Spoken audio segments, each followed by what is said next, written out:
All right, this is the third video in volume 2 of Managing Complexity in Modern Societal Systems. It's actually part 6.1, introducing the political process model, which is based on years of investigation using the Polity scheme for looking at patterns of authority.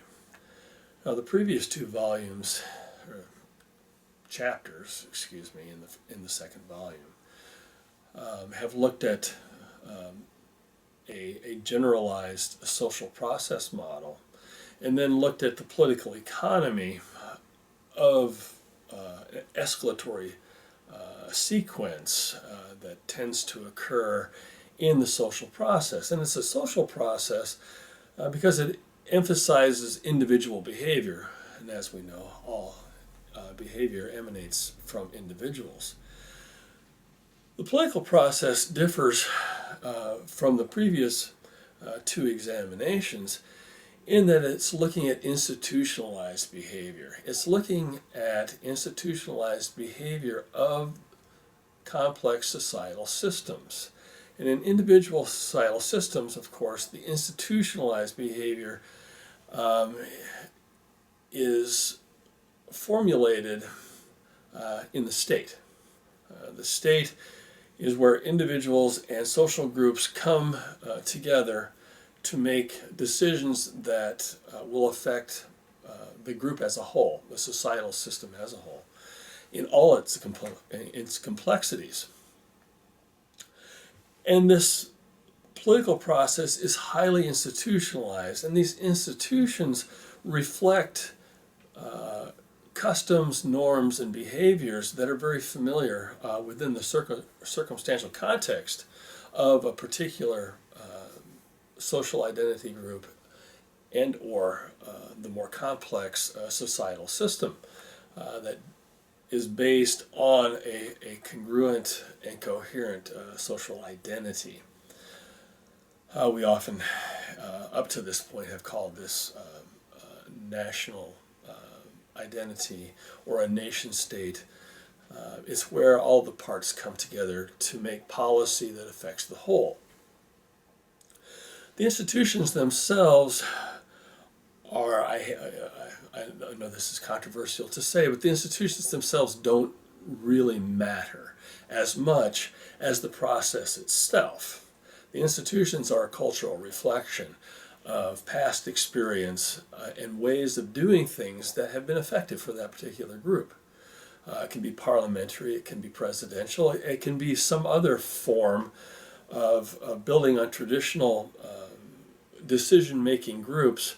But the key component is, in order for it to be effective and be efficient from a political economy point of view, it has to, the rules and norms have to be accepted by an overwhelming majority of the members, so that they see these institutions as legitimate extensions of their ways of doing things, that they can predict, they can understand how these mechanisms work, and they feel comfortable negotiating and deliberating within these institutions.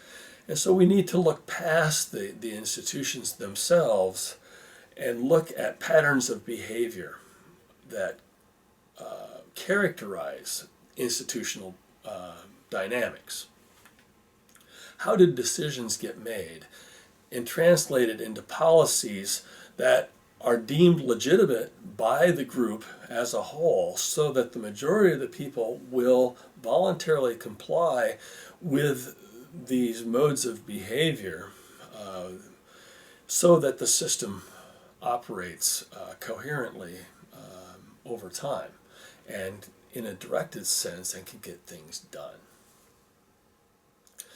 So what we have done, and what this political process model is derived from, is decades of empirical research in how different states function, and coming up with commonalities across these varied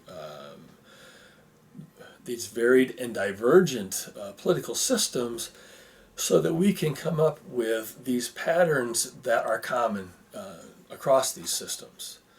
And so what we have been focusing on is what Eckstein and Gurr have called patterns of authority.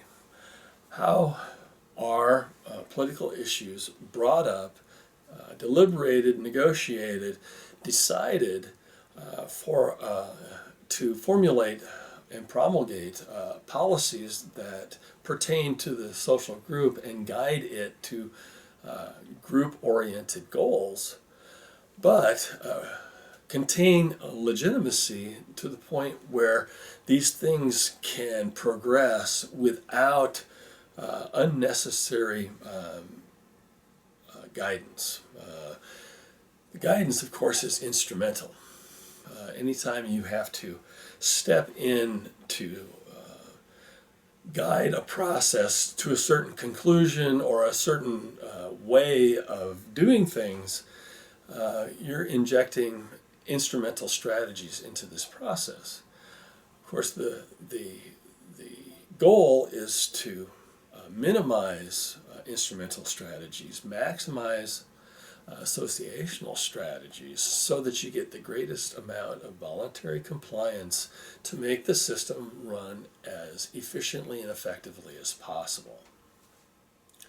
So, over the course of this macro comparative investigation in how political systems operate, and recognizing that there are these two distinct forms of authority, instrumental or autocratic authority, and associational or democratic authority, what the patterns of authority approach does is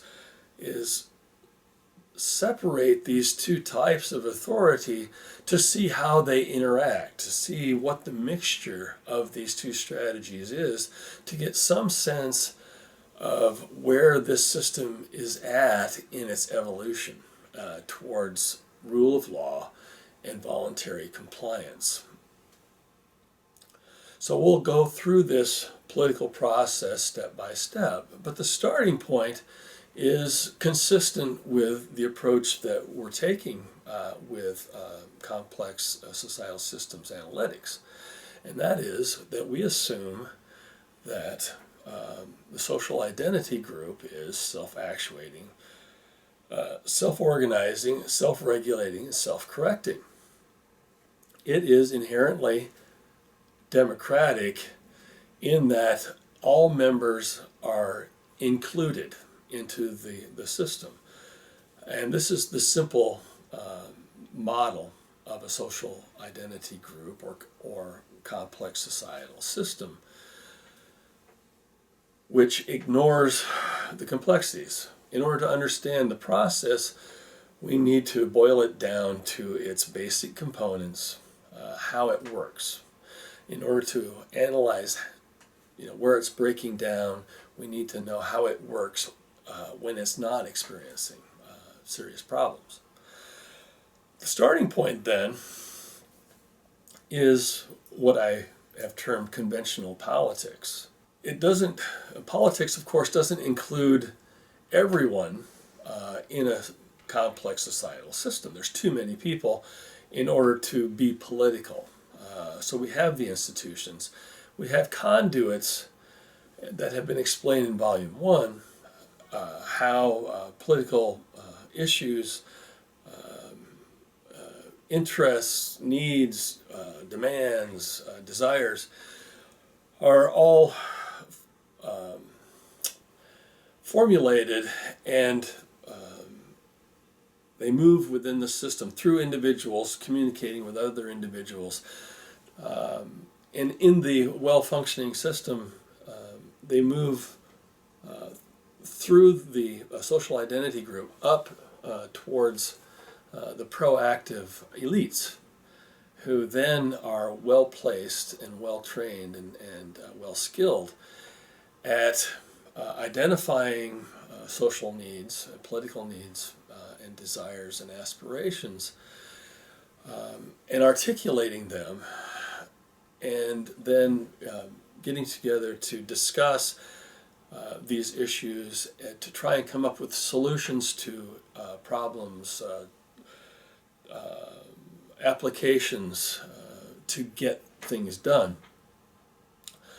And of course, the institutions themselves are designed in order to concentrate this deliberative process in a reasonably manageable number of individuals who represent the interests, needs, and aspirations of the larger body of individuals. So in conventional politics, then we see a pattern of authority in which all individuals are informed to the extent possible for those individuals. They're representing issues that are much larger than themselves and their own personal interests. They're representing group interests. And they're getting together to discuss these rationally amongst their peers and their colleagues to come up with innovative solutions or innovative applications that will inform the design of policies that will then elicit the greatest compliance and thereby support a very complex rule of law system. So conventional politics is based on democratic authority, meaning that all individuals who are coming to represent these issues feel that they belong, that they are amongst equals, that their issue has a right to be heard, that it has a right to be compared and considered in the broad array of issues that are being considered. But in order to do so, it's equal to all other issues. And so this is all based on a general acceptance that associational strategies define the deliberative process, that instrumental strategies are unacceptable, that everyone comes to this forum, whatever it may be, whatever form it may take, with the idea that they are there to discuss freely and openly, to explore ideas in a collective solution process, and will not be coerced in any way as they move through the deliberative process. Now, the effective deliberative process, the successful deliberative process, then will come up with a solution and an application that's accepted to the greatest majority, but doesn't exclude any significant minority groupings of individuals. There will always be opposition because not everyone will find that their issues are perfectly represented or in the resulting policy, but taken together, of course, there's trade-offs.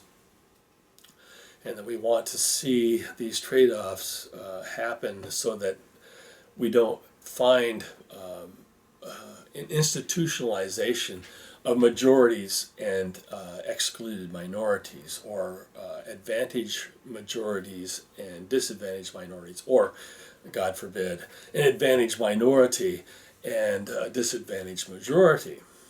So this is not an easy process, and it takes a long time. And in order to deliberate without coercion being involved, you need to have what I have termed normal politics, a normal situation, non-crisis mode, that the only stimulus there is that creates an imperative for coming to a decision is basically the issue itself that's under deliberation. If there's an issue that's untreated and is causing problems within this societal system, that creates an imperative for coming up with a resolution to this problem in and of itself.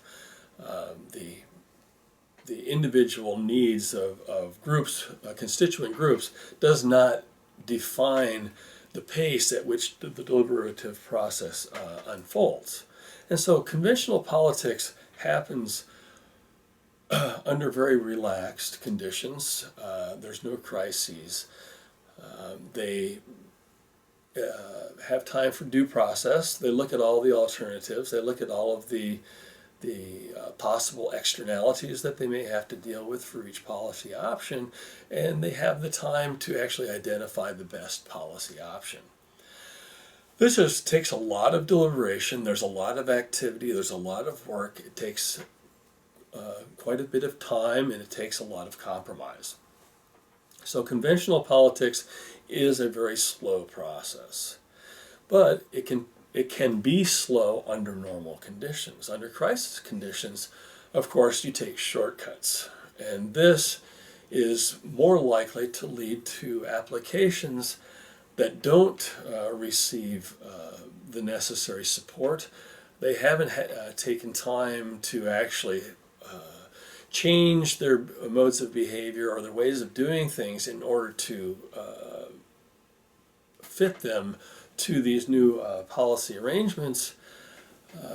And so there's, as you move through this time element, this crisis addition, which pushes this process past its normal pace, we get into an additional element that we then will call the instrumental authority.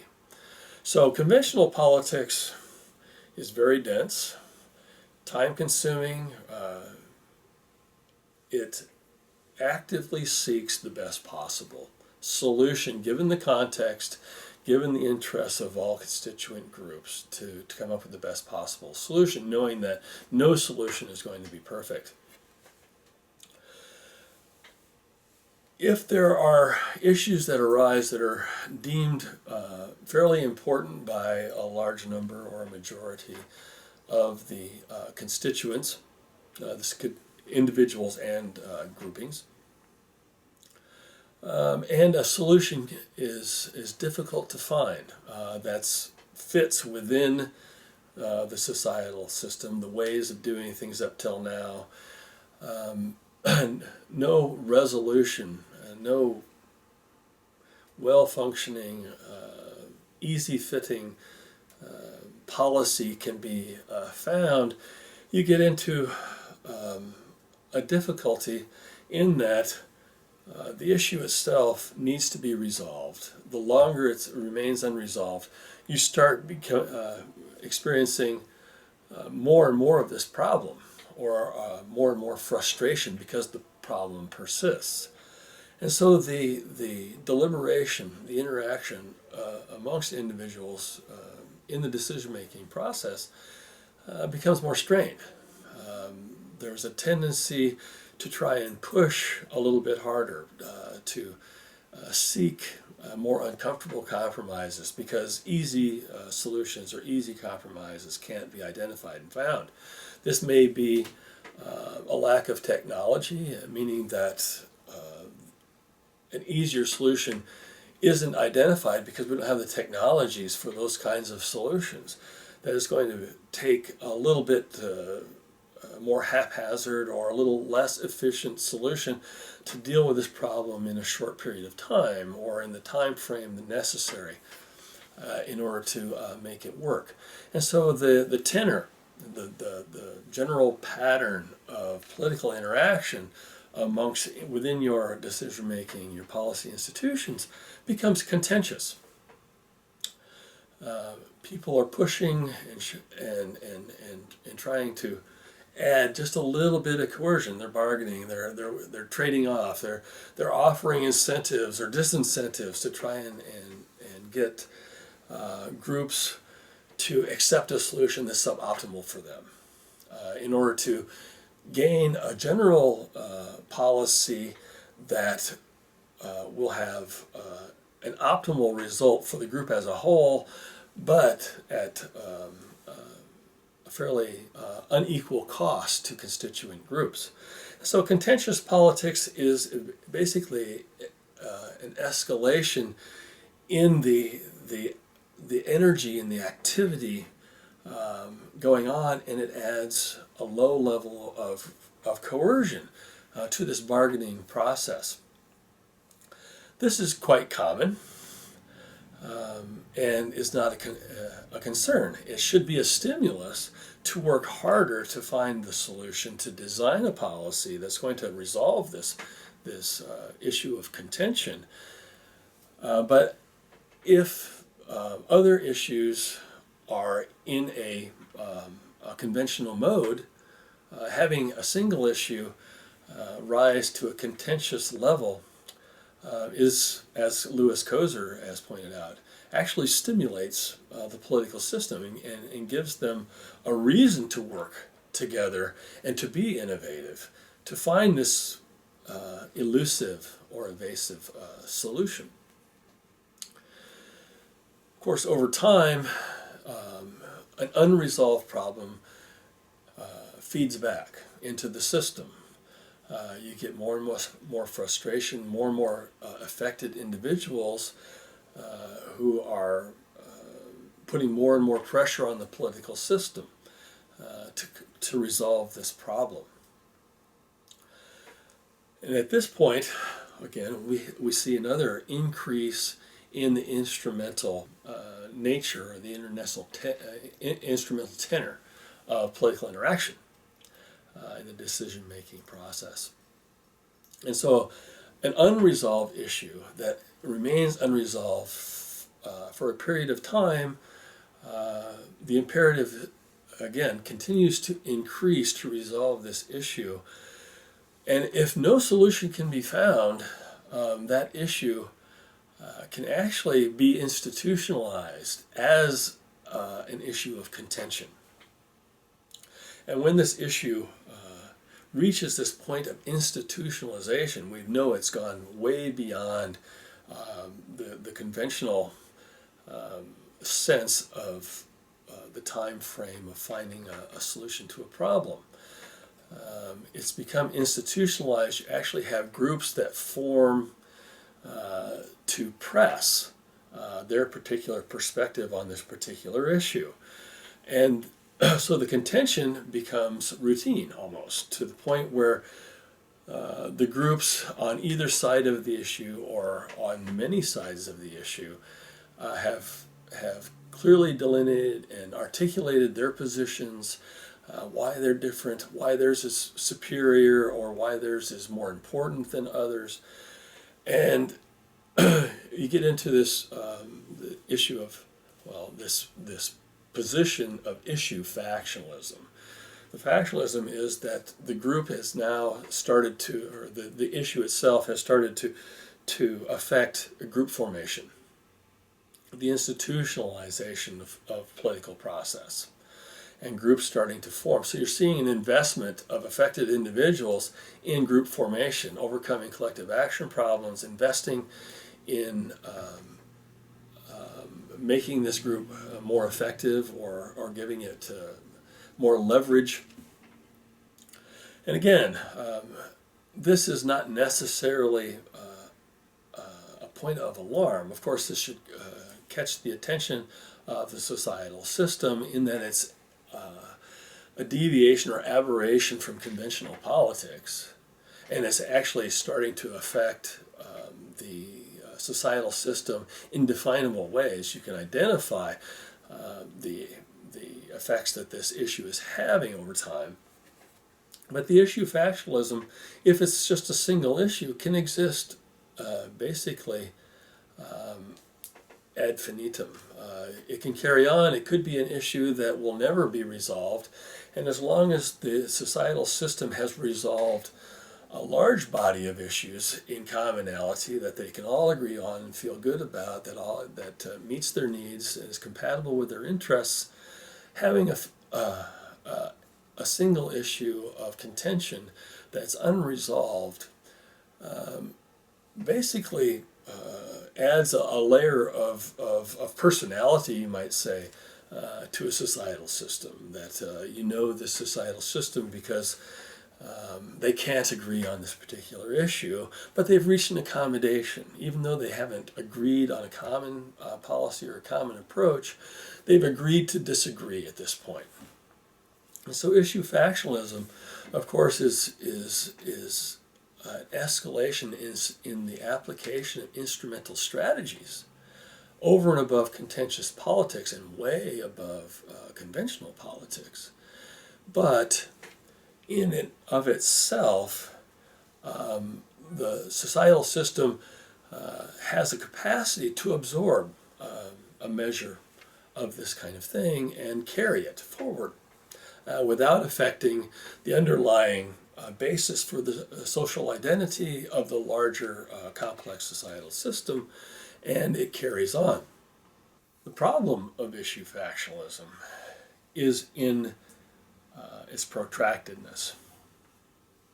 The longer an issue remains in contention, the more it's institutionalized over time, the more likely it is to overlap with other issues emerging that are contentious. Any issue that remains in contention, of course, creates inefficiencies in the system. And there is a feedback of inefficiency, in that the more inefficiencies you have in the system, the more problematic it is to come up with solutions to new issues. Because you're taking up a lot of your time and energy and resources in maintaining this contention over time. And so the issue factionalism, when it overlaps with other issues that are emerging and are contentious, you get multiple issues. And if those issues remain unresolved, the more issues that remain unresolved, the more factionalism that you have, and the more it affects the structure of the complex societal system. And you have multiple groups getting into contentious poses and using instrumental authority. And of course, the more issues that you have in contention, the more issues that create factionalism, the more the structure is affected by these, and the groupings that are institutionalizing how they differentiate, and they differentiate instrumentally. The frustration over time tends to push contending groups into more instrumentalist posture. When these issues then accumulate, and you have multiple issues of factionalism, then you have what we've found empirically to be the problem, the main problem condition, because now you have a societal system that's that's moving into a crisis mode. It's not getting things done, that is spending too much time deliberating, negotiating with issues that they've been unable to resolve over a long period of time, and these starting to accumulate, and they then become articulated as patterns of factionalism. We have multiple issue factionalism, or as we are terming it, polar factionalism.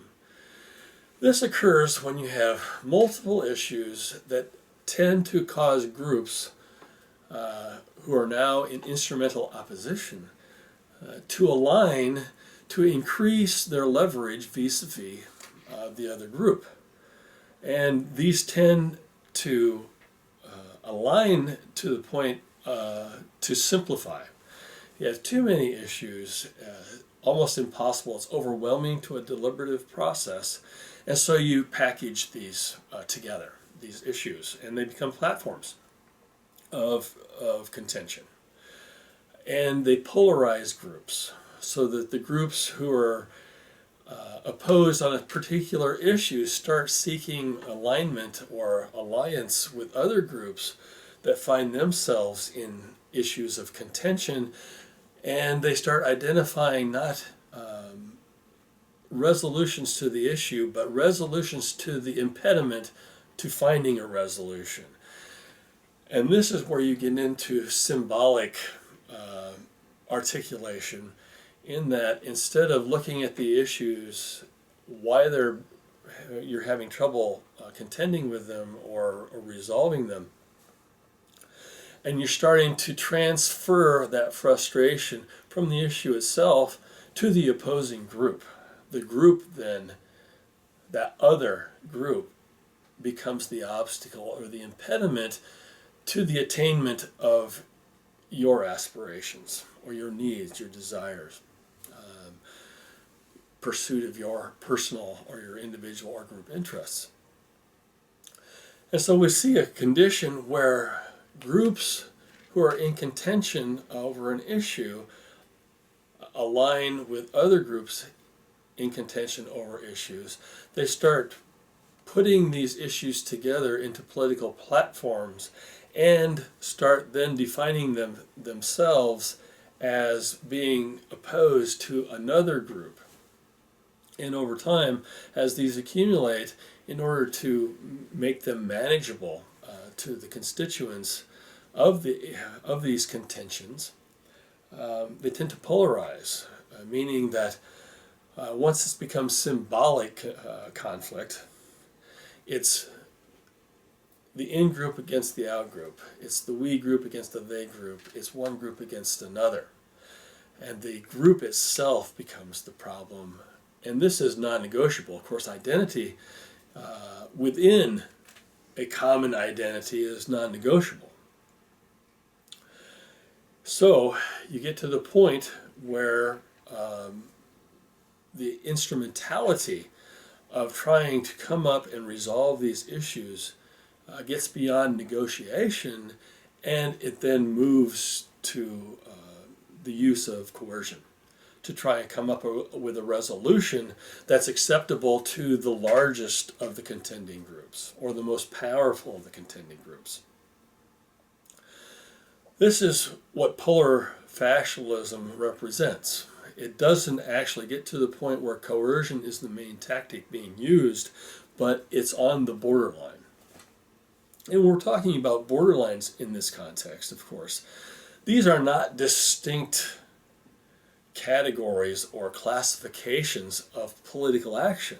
This is a whole spectrum of political action, and what we're looking at is the general tenor of political interaction for the societal system as a whole. And so even though I've broken this into, it'll actually be 6 components, finding the borderline between these components is more difficult than finding the center line. So when politics is conventional, it's clearly conventional. As it's moving towards contentious, we don't know that it's actually contentious until it's clearly contentious. And so it moves along this spectrum and becomes fundamentally changed when it's the main tenor of political interaction is contentious. Likewise, we don't know when contentious politics is actually escalated in instrumentality to issue factionalism until it's clearly defined by an issue separation. And so it moves along the spectrum. Now, in measuring these things, of course, having these borderlines or these dividing lines between these types or patterns of behavior would be very useful. But in reality, because of the complexity of societal systems, the borderlines remain fuzzy. In any case, this type of spectrum of political behavior, capturing complexities of individual action, is a conventional Gutmann scaling. And as such, it can be very useful in analysis. But in this application, what's important is how these various tenors of political dynamics affects outcomes. Now, with polar factionalism, as I've pointed out, you get multiple issues of contention. And you have a polarization effect, meaning that these issues come together and align in a small number of contending groups. And in polar factionalism, in its advanced state, you have two. That's the polar factionalism. You have two contending groups, one of which necessarily, almost necessarily, will involve the state itself. And so, in conditions of polar factionalism, we'll often find the state interacting with an opposition that is increasingly finding it difficult to identify with the state. This increasingly identifying the state as a foreign other that doesn't represent its issues, that is an impediment to its own aspirations, and needs to be removed in order for the aspirations of this oppositional group to find its own interests to become ascendant. I'll deal with the problem of polar factionalism in great detail in the next video in this series, so I won't go into it in great detail here, except to point out that this is basically the pivotal condition in political dynamics. This is where the societal system is at a crisis point. It's close to falling apart. It's close to failing. It hasn't failed yet. They're still talking. They're still identifying as a single societal system or as constituents within a single societal system. Even though they're in great opposition or in great contention, they're still interacting with one another with the hope of finding a resolution to their issues. However, the instrumental strategic component in this starts to take on precedence or becomes extremely defining. And because the state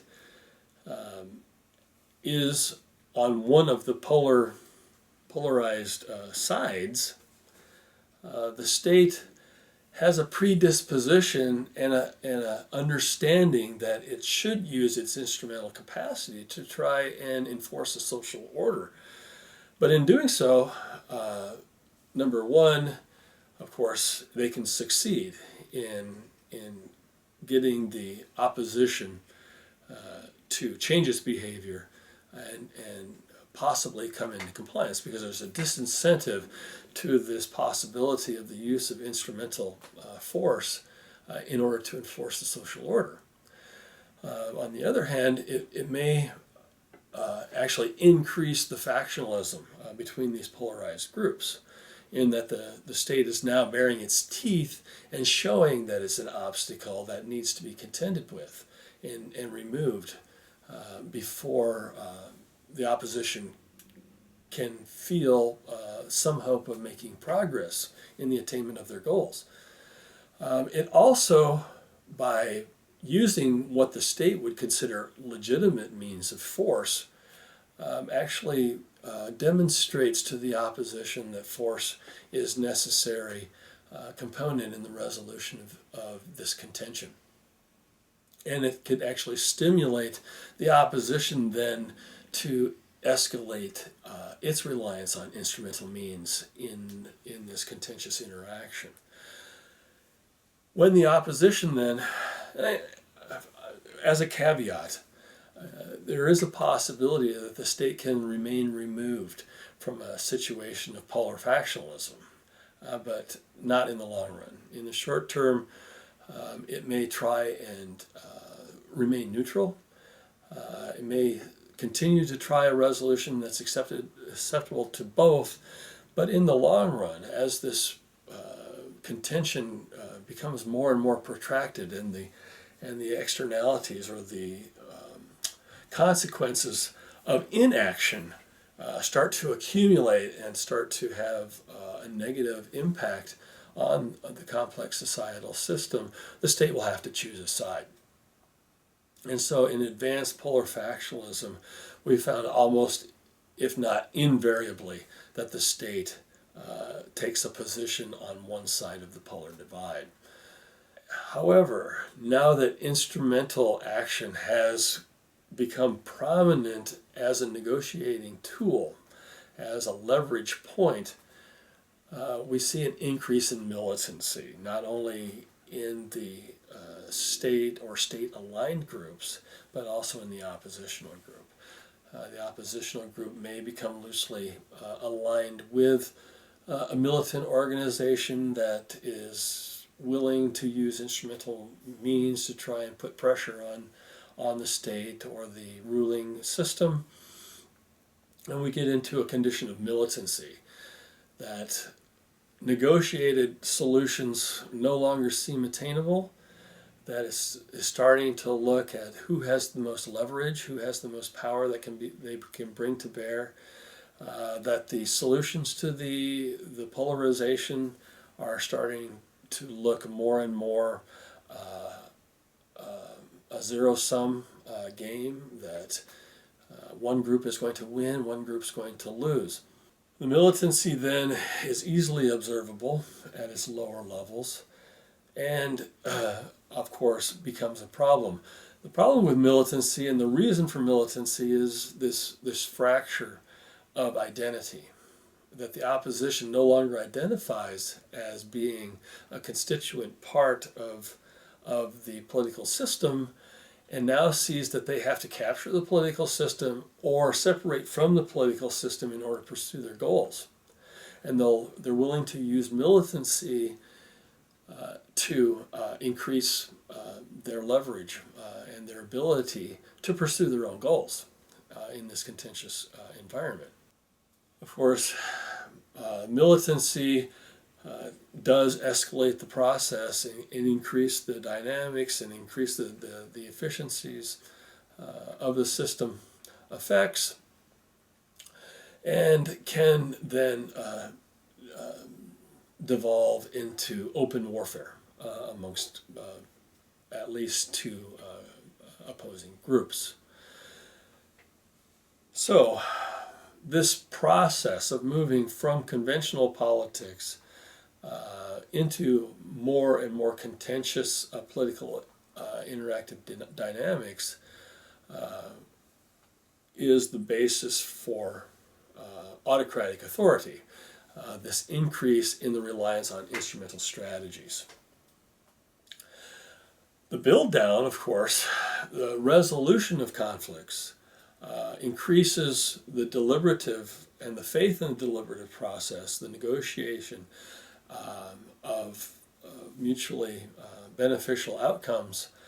And we would term this dynamic, this counter dynamic of calming or bringing political interactions back into conventional mode, non-crisis mode, as being exercised in legitimate authority, democratic authority, reliance on associational strategies, the predominance of associational strategies in political interactions.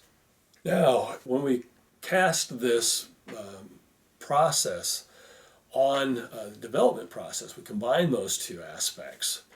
Of course, the prior arguments were at lower levels development, instrumental strategies are more prominent. Well, at lower levels of development then, we've argued that social identity groups are inherently democratic. Even when they combine, they do so voluntarily. They are just making social identity more complex. It's still inherently democratic. However, at lower levels of development, as you recall from video 14 in volume 1, the last of that series, we speculated on where autocratic authority then comes from. And autocratic authority emerges in underdeveloped situations where a subset of the social identity group or the societal system organizes itself to be the source of authority, to make decisions for the group as a whole, and to impose them instrumentally on the larger body the societal system.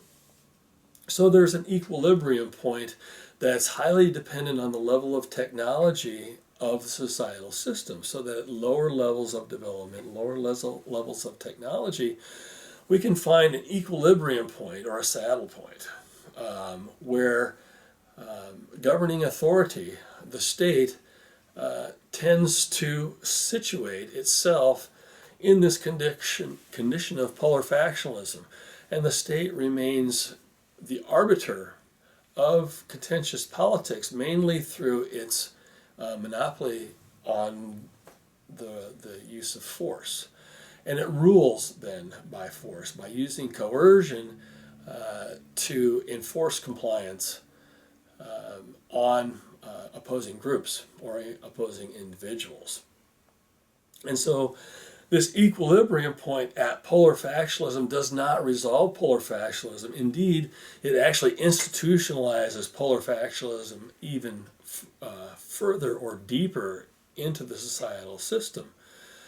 But it creates a semblance of non-crisis conditions, in that if the coercive strategies are successful in extracting compliance from the opposing segments of society, and it forces them into quiescence or acceptance of the authority of the ruling group, then you can create an artificial normality, a non-crisis condition in which development can occur, but it's a distorted development, but it's development nonetheless.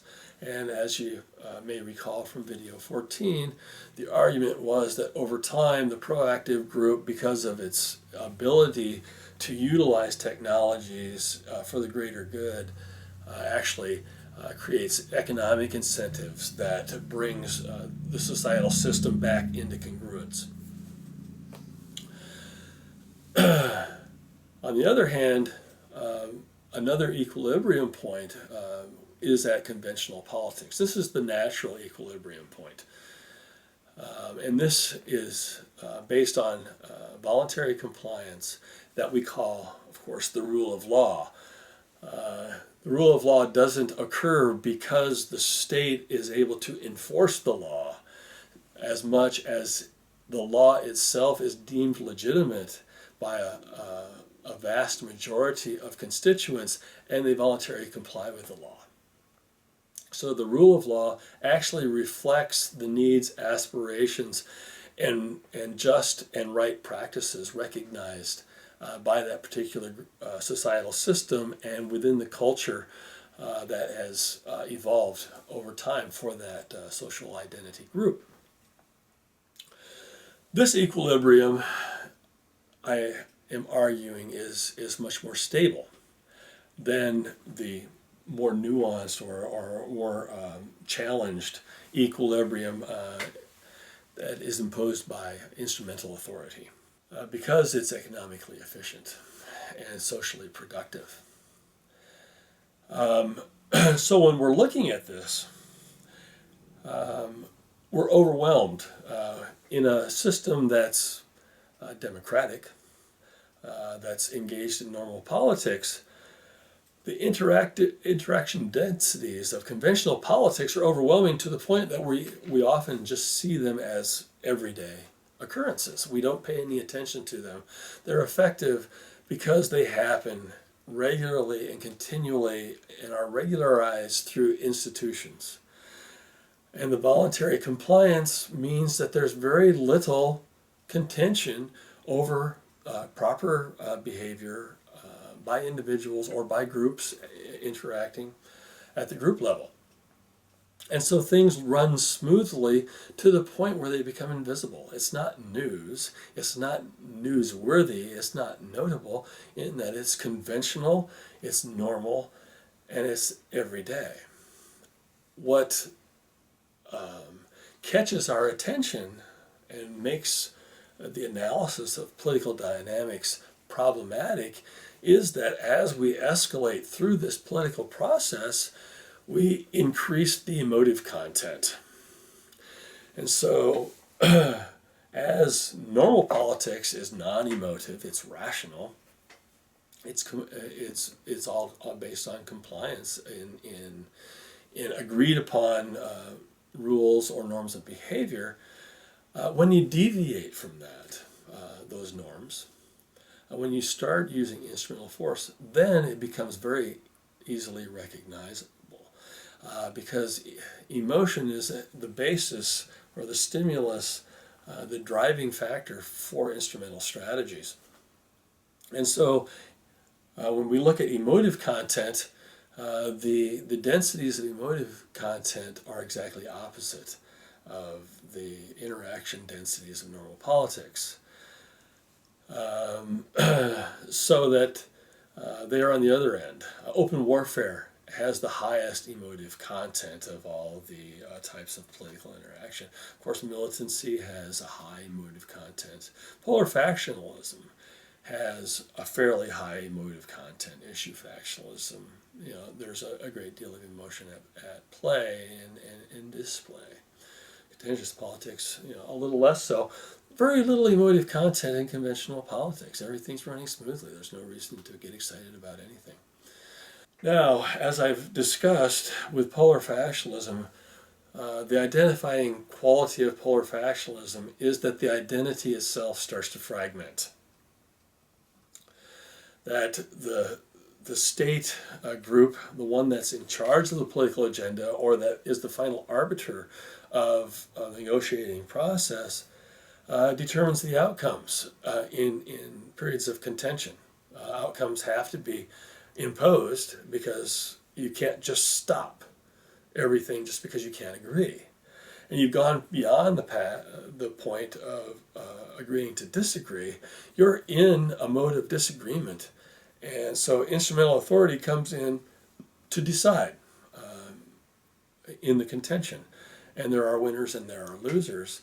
And in doing so, you start fragmenting identity because a loser does not identify with the system. The loser is looking for an articulation of an alternative system in which they are a winner and not a loser. And so you see a fragmentation of identity, and this is where the symbolic nature of interaction comes in. The symbolism is all centered on identity politics. Militancy, of course, increases this fragmentation, and as you move towards open warfare, you're actually seeing open warfare as an instrumental expression of an attempt at separation.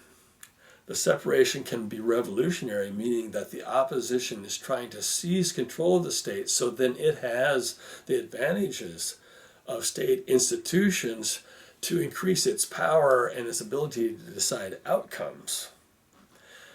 Or you can have a separation situation where the group is territorially defined and feels that it can separate from the ruling group and form a new state that will then address the special needs or the specific needs of that oppositional alliance. And the problem with polar factionalism, of course, is that these groups and these that are contending over issues come together in common cause, but the common cause isn't the resolution of political issues, it's the removal of the political obstacle.